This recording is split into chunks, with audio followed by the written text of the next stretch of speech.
He lives in a big, noisy and crowded city with a busy rhythm of life. But he is interested in another world.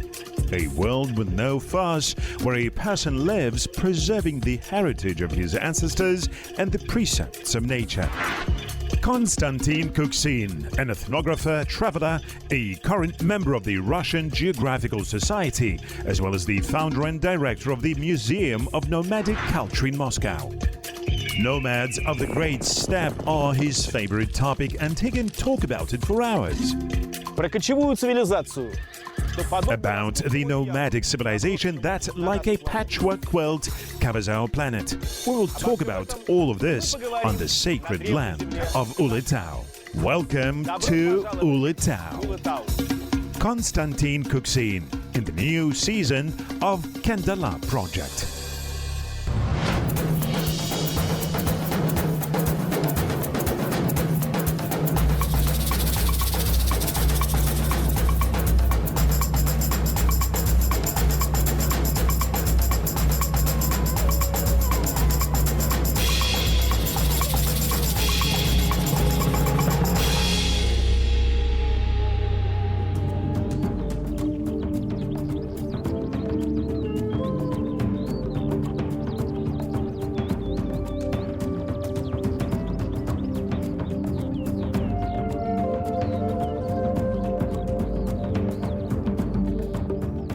В конце жизни At the end of his life, when Genghis Khan was a very old man, relationship with his eldest son deteriorated once again. Perhaps the history could have taken a different path, but when a woman intervenes, events become unpredictable. Today, we will talk about the death of Zhoshy Khan and the legacy that he has left here in the land of Ulitau with writer and historian Mukhtar Bakituli. оставил здесь, на земле Улытау.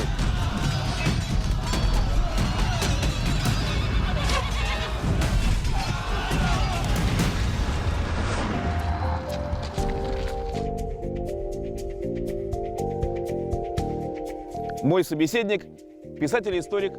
Mukhtar, in one of the previous episodes, we talked about how difficult the relationship between Genghis Khan and his son Zhoshy was, which is not surprising, considering they had different dispositions. Still, the tragedy perhaps could have been avoided. Разными. И в то же время трагедии, наверное, можно было избежать. На Курултае в Куламбасы в 1223 году, когда отец разговаривал с сыновьями, Чагатай задал очень такой хороший вопрос. At the national gathering known as Kurultai in the city of Kulanbasi in 1223, the second son, Chagatai, asked Genghis Khan, "Is the strongest Khan the one who can be trusted with governing the state?" Genghis Khan replied that a strong Khan is the one who, in order to preserve the integrity of the state, is able to sacrifice his own son. This was his way of hinting to his sons that if one of them will step out of line and will try to break away from the centralized empire, then they should be ready to face the consequences. The culprit will face death penalty. This Kurultai became the starting point of the conflict between the father and the son. Both Genghis Khan and Zhoshy became hostages of the political system built by the former. The system of unconditional submission to the center and the instructions of Genghis Khan. Rashid al-Din writes that Zhoshy fell in love with the Kipchak steppe so much that he did not want to continue the conquests. He just enjoyed life and took care of the state affairs, which is why he once told his close associates that his father went crazy, destroying a vast number of cities, states and people. Он как-то в совете среди своих приближенных заявил о том, что мой отец сошел с ума. Он уничтожает большое количество городов, государств и людей. We can say that Zhoshy was a pacifist. He condemned his father's military campaigns and wanted the fighting to stop. He thought that they have conquered enough and they now need to establish order in the conquered lands. Basically, he had the exact opposite worldview to that of Genghis Khan's. Чингисхан. Ну и, конечно же, это мнение подтверждается Al-Juwayni reaffirms this opinion. He said that in order to continue the aggressive campaigns in the West, the Mongols needed to hold an organizational Kurultai in Karakorum. And for this, Zhoshy Khan had to come to Karakorum because he was supposed to lead the Western campaigns. But Zhoshy simply did not go to the gathering, pretending to be sick. A person from the Mongolian Mangit tribe was heading to that very same Kurultai. This tribe, by the way, lived in the area from the Aral Sea to Mughal, which is western Kazakhstan. He saw Zhoshy hunting near one mountain, which he reported at the Kurultai. He said that he saw Zhoshy at that mountain in good health. This, of course, infuriated Genghis Khan. И, соответственно, это вызвало гнев у Чингисхана. He disobeyed and deceived him. Genghis Khan did not forgive such things. И он сразу же приказал Чагатаю. He immediately ordered Chagatai and Dogadei to gather troops and set out to the Dashti Kipchak steppes in order to kill Zhoshy Khan, as Al-Juwayni writes in 1260, which is right after these events, 33 years later. Therefore, I think it is not correct to reject the mere fact of the conflict between the father and the son happening. When Chagatai and Dogadei departed from Jetisu with a large army, they received a message that Zhoshy had died. О том, что Джучи умер. Никто не хотел не то что каких-либо гражданских войн междоусобных. Nobody in the Mongol Empire wanted either civil wars or internecine fights, because clan division, clan governance implied fraternal ties between different Talusas or administrative divisions. But since it was the order of Genghis Khan, no one was punished. The people were told about Zhoshy's death in the form of an Aksak Kulan musical composition. It describes a limping wild onager on a hunt who, saving his herd, ran towards Zhoshy, who was pursuing him on a horse already aiming to shoot his arrow. The limping onager attacked Zhoshy and threw him off his horse while ripping off his arm. The animal trampled the Khan to death. Скидывает его с лошади, при этом оторвав ему руку.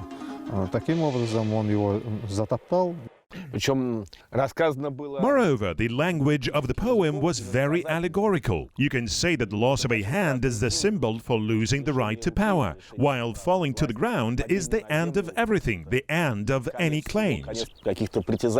В 2015 году мною была написана статья. I wrote an article which was published in 2015 in the Sari Arkan newspaper. And in this article, I argue that Kulan Khatun was involved in this murder. The logic of the events and the analysis of the sources brings us to this conclusion. We could disturb her, exhume her body, do carbon analysis, but I'm against that sort of thing. Тревожить ее, раскрыть склеп, радиоуглеродные анализы и так далее, и так далее. Лично я против этого. By the way, the Mongols are strongly opposed to digging up mounds. В тюркской среде это тоже было, потому что тревожить...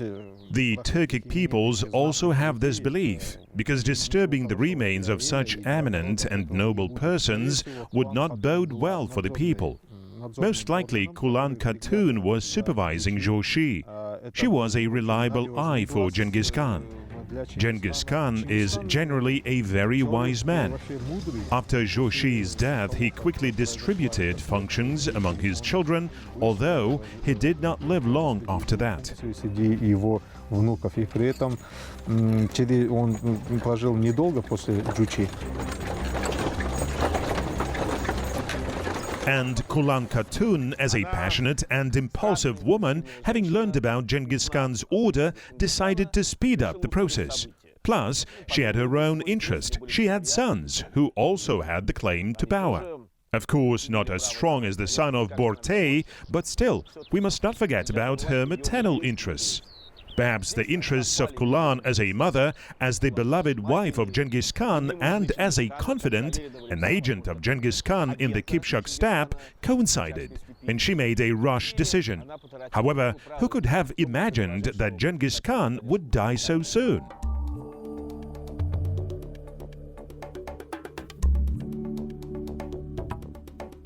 1946 году Аликей Хаканович Маргулан раскрыл склеп-гробницу Джучи в мавзолее Jhoshy Khan. In 1946, Alkay Margulan opened Zhoshy's tomb in the Zhoshy Khan mausoleum. His report says that well-preserved bones of a middle-aged man were discovered there. The tomb was covered with a slab.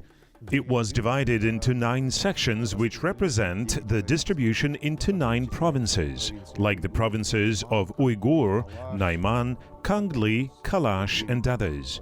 They're all listed there. 9 rulers, 9 divisions. This suggests that even in the 13th century, people preserved the memory of their great ancestor Oguz Kagan. Второе. Плита под спиной, на которой лежал сам Jhoshy Khan. Там на чагатайском языке было выгравировано то есть слово «акпал». «Акпал» — это влияние. Another thing, the slab under which Zhoshy Khan was buried has the word Akpal engraved on it in the Chagatai language. Akpal means influence. What does that mean? It means that this tomb must not be disturbed. Alkay Margulan writes that it was obvious from the traces left that this tomb was opened several times before, and this is why the skull of Zhoshy Khan's wife ended up in his tomb. And when Juman Smailov opened it back in 1998 to conduct restoration work, he found bones neatly put together at the foot of both tombs, but no skulls.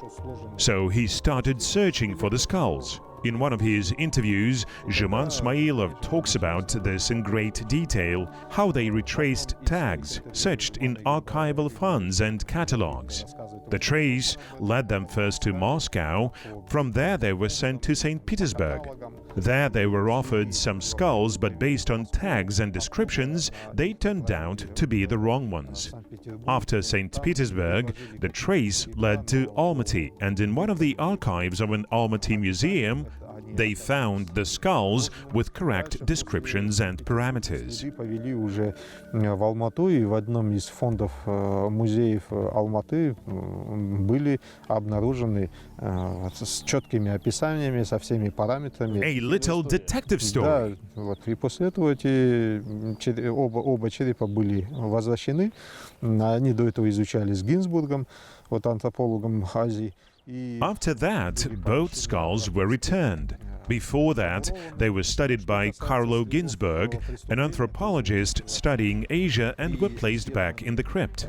As for the evidence of the crime, the murder that is, when Zhoshy's remains were examined, one arm was missing. There were injuries to the jaw and dents in the back of the head. This suggests that he was probably thrust off his horse. They couldn't use an arrow because it was forbidden to draw blood. Zhoshy naturally tried to fight back, but he was trapped. He lost the political fight. Политически просто-напросто потерпел политическое поражение.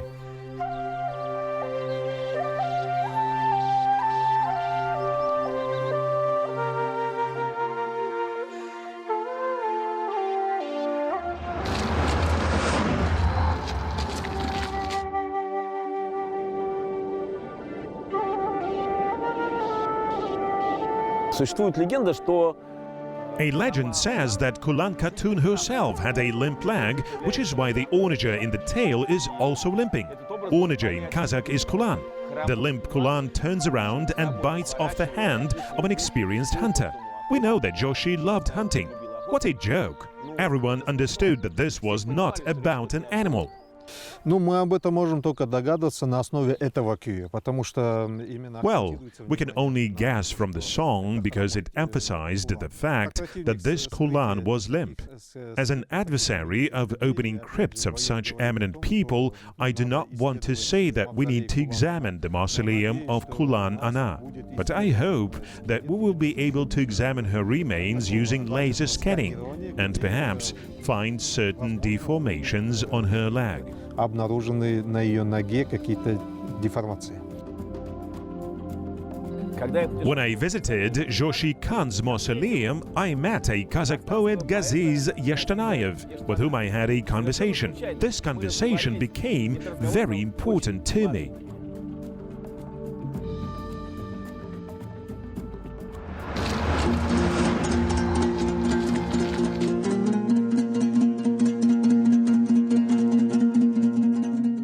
The universe wanted me to hear the composition that a singer sang to Genghis Khan. Kyrgyz, Kazakh and Mongolian musicians have told me a similar legend about a brave singer who was not afraid to tell the Khan about the death of his son. Who wrote that composition? Why was it preserved in Ulitau? Ақсақұлан күйінің туралы әңгіменің Ұлытауда сақталуының себебі ол осы The people of Ulitau preserved the memory of the Aksakulan composition because Kedbugar, its author, lived here during the time of the Mongol Empire. Genghis Khan knew in the back of his mind that Zhoshy was killed by a Kulan, but he did not want to hear about it. So he issued a decree saying that if anyone dares to tell him about Zhoshy's death, he will pour lead down his throat. People started thinking how to break the news about Zhoshy's passing. So Kedbugar decided to tell him using Dombira. At least that's what the legend says. You may wonder who Kedbugar was and who Zhoshy was. If Zhoshy had not been Genghis Khan's favorite son, but had been a bastard, would he have been allowed to rule the Great Ulus and given such a large territory? You can see this from the dialogue between Genghis Khan and Kedbugar. Kedbugar said in a riddle, "The spring has become polluted. Who will clean it? O great Khan. The poplar tree was uprooted. Who will raise it, O great Khan?" And saddened Genghis Khan replied, "If the spring becomes polluted, Zhoshy will clean it. If the poplar falls down, Zhoshy will lift it." Тұндырар оны жошыдыр. Терек түптен жығылса, тұрғызар оны жошыдыр дейді.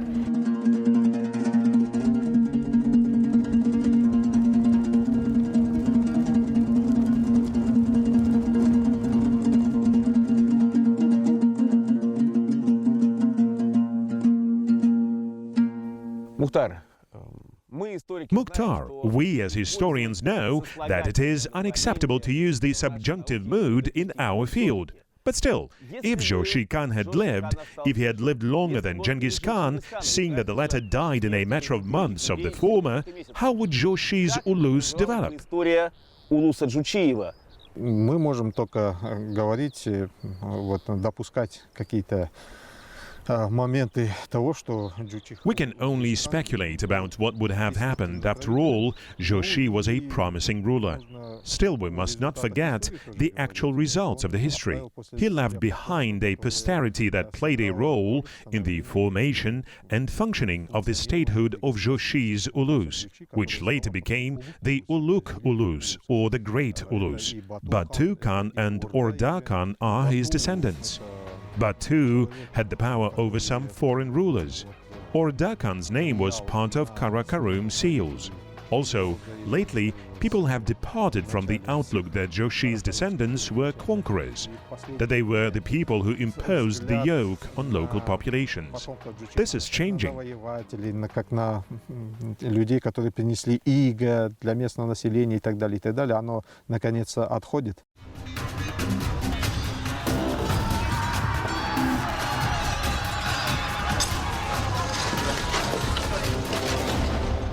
I do not want to believe that the father gave the order to kill his son, because this puts Genghis Khan next to such rulers as Ivan the Terrible or Peter the Great, who killed their sons. But at the same time, Genghis Khan wanted to ensure the safety of his state. And for this, he wanted to conquer almost the entire world. He kept going on and on. He couldn't stop. This conflict is a complex one. It is almost 800 years old, and the details are hard to discern. Zhoshy's idea to create and build something of his own was picked up by his son Batu Khan. Batu Khan, in fact, soon after becoming a ruler, separated from the main Ulus and created his own state, the Golden Horde. Batu may have inherited these separatist ideas from his father. Let's play the what-if game again. What if Zhoshy had come to power? How would it all have turned out? Firstly, a conflict might have ensued between Zhoshy and Chagatai, a military conflict which no one knows how would have ended. And secondly, if Zhoshy had won, there would have been no Western campaigns. There would have been no conquest of Russian lands and a part of Europe. And the history of my country would have been completely different. Сложилось бы совершенно иначе. If we were to play not the what-if game, but the he should have, then Zhoshy should have gone on a Western campaign. Then his role would have been completely different. He should have reconciled with his father, finished the conquests, waited for the father's death, and then begun state building. This would have been perfect. Yes, because, as we know, Genghis Khan died 6 months later, and the role of Zhoshy would have been invaluable. All his political rivals, both Kulan Khatun and Chagatai, would have simply faded into the shadows. If the Kurultai would name him heir. It is worth noting, though, that Genghis Khan loved his eldest son. He treated him with respect. Why? Because he did not exterminate his entire family in anger. He did not kill either Batu or Orda Khans. Instead, he appointed Batu the leader of the Western campaign. Yes, he treated his grandchildren like a father would. He called Batu Khan Sayin, spoiled him. Sayin in Mongolian means kind, good, beloved. Mukhtar, not far from Zhoshy's mausoleum, there is a place called Orda. What kind of place is it? Алькей Хаканович говорил о том, что в юго-восточной стороны от мавзолея Zhoshy Khana имеется бугор, холмик, который... Alkay Margolan used to say that near the southeastern side of Zhoshy's mausoleum there is a mound that needs to be studied and which, most likely, was Zhoshy's headquarters. Juman Smailov, who is rightfully considered the discoverer of Zhoshy Orda, confirmed Margolan's version that this, indeed, was his residence. We can call the entire Ulitau region Zhoshy's headquarters, but we can call this place his residence, meaning the place where he himself used to live. This is a very complex structure, which consists of 2 main halls and 3 entrances, the central entrance and 2 side entrances, utility entrances. The complex heating system suggests that this place was habitable during winter, which again refutes the theory that Zhoshy Khan hunted Kulans in February. It would have been simply impossible to hunt Kulans in winter with the amount of snow there usually was in February. The residence was built at the beginning of the 13th century. Most likely, Zhoshy Khan built this residence as soon as he arrived here in 1223-24. Does this mean that after he died, he was brought here to be buried next to it? Yes. Juman Smailov notes that his descendants lived in this residence and guarded his tomb, his mausoleum. When our film crew visited the mausoleum, there was a lot of people. They came with small children, entire buses of people. When did Zhoshy's mausoleum receive such popularity among the general folk? Можно так сказать, после инициативы... You can say that this started after President of Kazakhstan, Kassym-Jomart Tokayev, announced the initiative to celebrate the 750th anniversary of the Golden Horde in August 2019. This is when the public got more interested in this topic. Ну что ж, благодаря работе историков... Well, thanks to the work of historians who popularized the Golden Horde, Zhoshy Khan, many years after his death, continues to talk to us. Perhaps he will be rehabilitated and he will be able to continue living in his beloved Kipchak steppe. Кыпчакской степи.